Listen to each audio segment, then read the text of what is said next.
భగవతే శ్రీరామభద్రాయ రాజదండం సమర్పయేత్.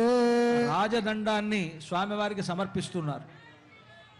ఓం సామ్రాజ్యం భోజ్యం స్వరాజ్యం వైరాజ్యం పారమేష్ట్యం రాజ్యం మహారాజ్యమాధిపత్యమయం. జయ బోలో రామభద్ర భగవాన్ కీ.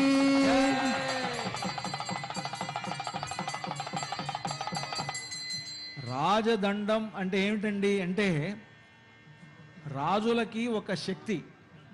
ఆ శక్తి ఏమిటంటే తప్పు చేసిన వాడిని శిక్షించాలి, తప్పు చేయకపోతే వాడిని శిక్షించకూడదు. ఒకవేళ తప్పు చేయని వాడికి కనుక శిక్ష వేస్తే రాజులకి పెద్ద శిక్ష పడుతుంది నరకంలో. కనుక తప్పు చేయని వాడికి ఎప్పుడూ శిక్ష పడకూడదు. ఎవరైతే తప్పు చేశాడో తప్పు చేసిన వాడు తప్పించుకోకూడదు. దాన్ని నిర్ధారించేటువంటిది రాజదండం అంటారు. రాజదండం, ఆ దండం ద్వారా దండం దశగుణం భవేత్ అని, దండం ద్వారా ఎవరైతే తప్పు చేశాడో తప్పు చేసిన వాడిని శిక్షిస్తాడు ఆయన. శిక్షించడానికి తన చేత పట్టుకునేటువంటి ఒక గొప్ప శక్తి రూపమైనటువంటి ఒక అద్భుతమైనటువంటి దండం, కర్రకు రాజదండం అని పేరు. అది ఉన్నంత వరకు ఆయన ఒక గొప్ప అధికారంలో ఉన్నట్లు. భగవంతుడు రామచంద్రమూర్తికి అటువంటి ఒక గొప్ప అధికారాన్ని చూపించేటువంటి రాజదండం, దాంట్లో విశ్వక్సేనుడు అనేటువంటి దేవతను ఆవాహనం చేస్తారు. ఆ రాజదండాన్ని సమర్పించడం జరిగింది. ఆ తర్వాత హిరణ్యవర్ణామితి మంత్రేణ భగవతే శ్రీ వైకుంఠరామాయ రాజముద్రికాం సమర్పయేత్. రాజముద్రికను సమర్పిస్తూ ఉన్నారు.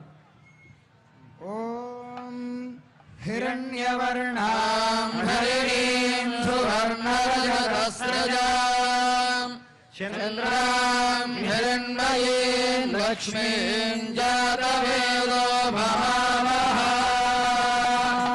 జయ బోలో వైకుంఠరామ భగవాన్ కీ. రాజముద్రికాం సమర్పయామి. రాజముద్రికను సమర్పించడం జరిగింది. మనకి సంస్కృతంలో ఉంగరానికి ఉన్నటువంటి పేర్లు రెండే రెండు, ఒకటి అంగుళీయకము, రెండు ముద్రిక అనేటువంటిది. మనమంతా పెట్టుకునేటువంటిది అంగుళీయకమైతే కేవలం రాజు మాత్రమే ధరించేటువంటిది రాజముద్రిక. ఈ రాజముద్రిక అంటే ఇప్పుడు మనం విచ్చేస్తున్నటువంటి గవర్నర్ గారు జీవో పైన ఎలాగైతే స్టాంపు వేసి సంతకం పెడితే ఆమోదంలోకి వెళుతుందో అలాగే రాజు చేసినటువంటి శాసనం చెల్లుబాటు కావాలయ్యా అంటే ఈ ప్రధానమైనటువంటిది ముద్రిక. అటువంటి రాజముద్రికను లక్ష్మీదేవిని ఆవాహన చేసినటువంటి దివ్యమైనటువంటి ముద్రికను రాజు అయినటువంటి రామచంద్రమూర్తికి సమర్పించారు. ఆ తరువాత